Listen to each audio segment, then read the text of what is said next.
System startup in safe mode and command mode. Command prompt only is what they're referring to there. Problems during the post are almost always directly related to the hardware. This is true, some kind of malfunctioning hardware. Or if something's, not set up properly or wasn't left like it should have been. So if the system still fails after you remove suspect hardware, you should use safe mode. Safe mode skips all of the drivers. All of the things you see it dumping on the screen are drivers that it's skipping. Pressing F8 after the post invokes safe mode, right?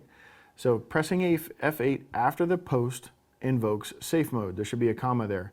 Pressing F8 after the post, comma, invokes safe mode. So after the post completes, F8, F8, F8, F8, F8, F8, about that speed will give you the safe mode menu. Well, it gives you a menu to get into safe mode. It doesn't actually invoke it. In the older OSs, it would invoke it, but even 98 had a menu that would pop up and you had to select which safe mode you wanted to run.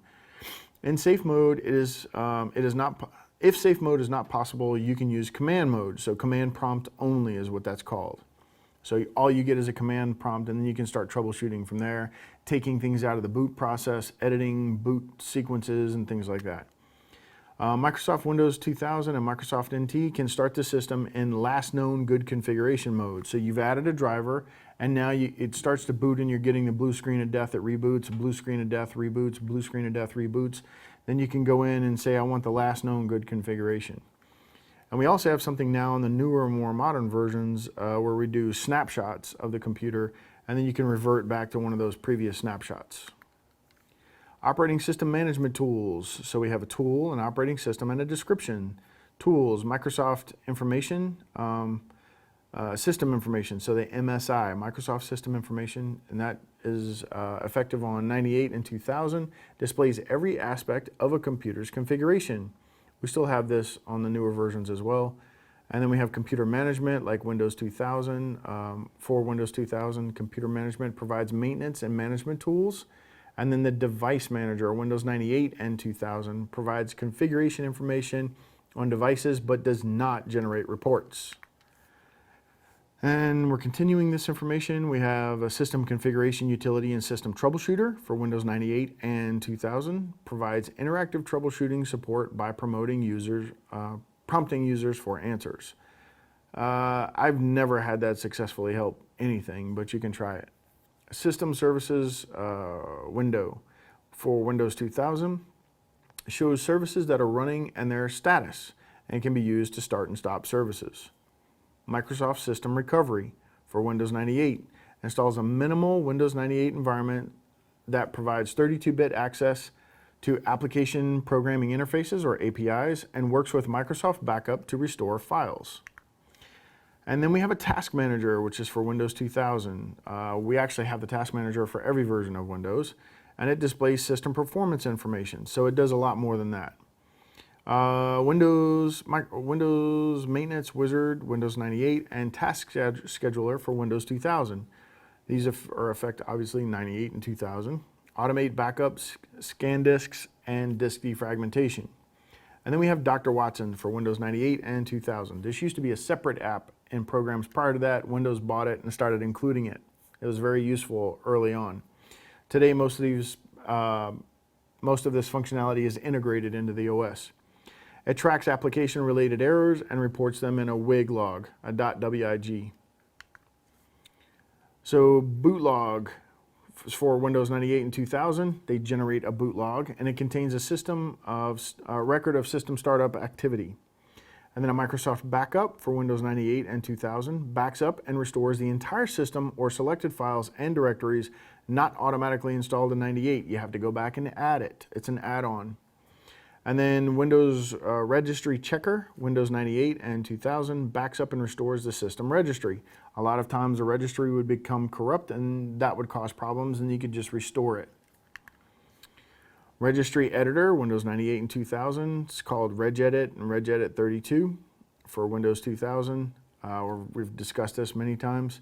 Microsoft Microsoft Management Console, MMC, for Windows 2000 provides an interface for system maintenance and troubleshooting tools.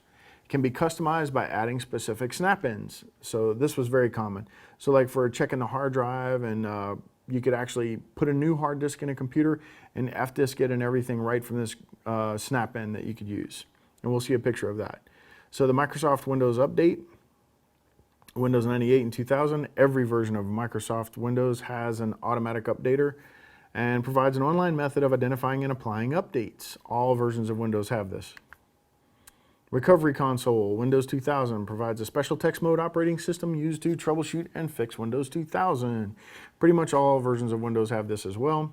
Automatic Skip Driver Agent, which is an ASD.exe in the Windows directory for Windows 98. Detects and skips device drivers that are interfering with the startup process.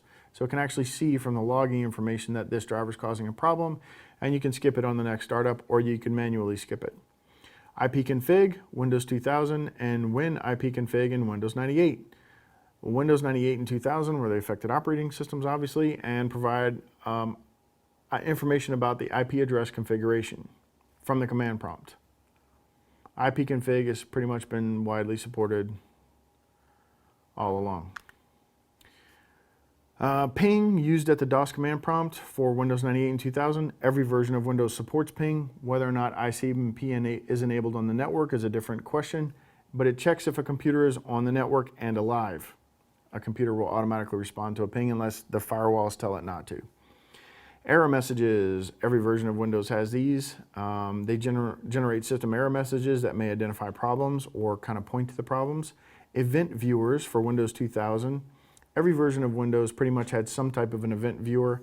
Tracks system application and security operation and errors, uses logs to provide the information. So you can kind of go see what events occurred, and then you can see the crash might indicate what problems are going on with the system, what's failing, video card, that kind of stuff.